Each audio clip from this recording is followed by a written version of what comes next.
This is the Samsung TriFold. After years of rumors, the device that makes the standard Z Fold look ancient is finally here.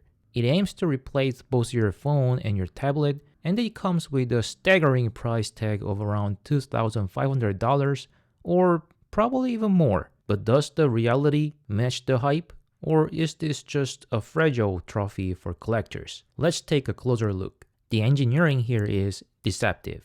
Folded shut, it's just 12.9mm thick. It sure is thicker than any other phones, but the real surprise is the hinge. It feels incredibly robust, rigid when you need it to be, yet smooth in motion. There is a distinct satisfying snap the moment you fully unfold or fold it. Because of this mechanism, you can actually flick it open one-handed. It's not the usual way to do it, and Samsung probably didn't design this phone to be unfolded like this, but the fact that you can speaks volumes about the build quality. And then there's the wow factor. Honestly, this feels way more magical than when I first saw the original Galaxy Fold. The sheer size of the display when fully expanded makes the experience feel almost unreal.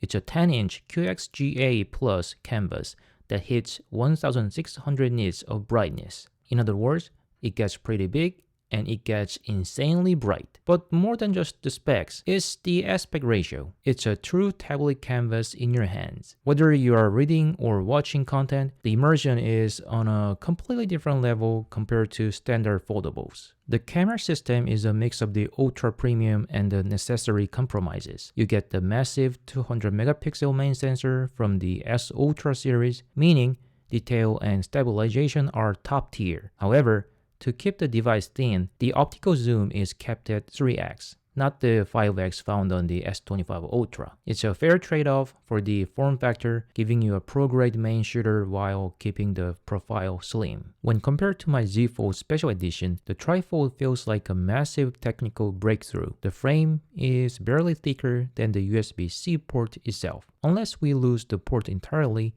this is physically as thin as a phone can get. We are hitting the physical limit here. It can't get any thinner than this without losing the charging port. Samsung is treating this as a special edition launch. But there is one major catch you need to know. Samsung Care Plus is not available for this device. Unlike the Z Fold or S25, you can't buy standard insurance to cover multiple accidents. Instead, you get a one-time 50% discount on a screen repair. This policy officially applies to Korean market for now, and other areas will follow suit as Samsung releases the TriFold. And this tells us a lot. It implies that even Samsung knows this complex double-hinged screen is fragile and risky. They are willing to help you out once, but after that, you are on your own with a very expensive repair bill. This guy already broke the main display of Z TriFold, and the full repair price before the 50% discount was almost the half of the price of the phone. Yikes! You might want to keep your fingers crossed after using that one-time 50% discounted screen repair. And also, the number of TriFold that will be released will be very limited. So the Galaxy Z TriFold is expensive, elusive, and perhaps a bit excessive. But holding it feels like holding the first page of a new chapter. It makes traditional foldables look like ancient history. And that's what I felt when I compared my Z Fold Special Edition to TriFold. For early adopters, this is the ultimate gadget. For everyone else, it's a glimpse of what we'll all be using in a few years. Probably. Thank you for watching my video, and I will see you next time. See ya!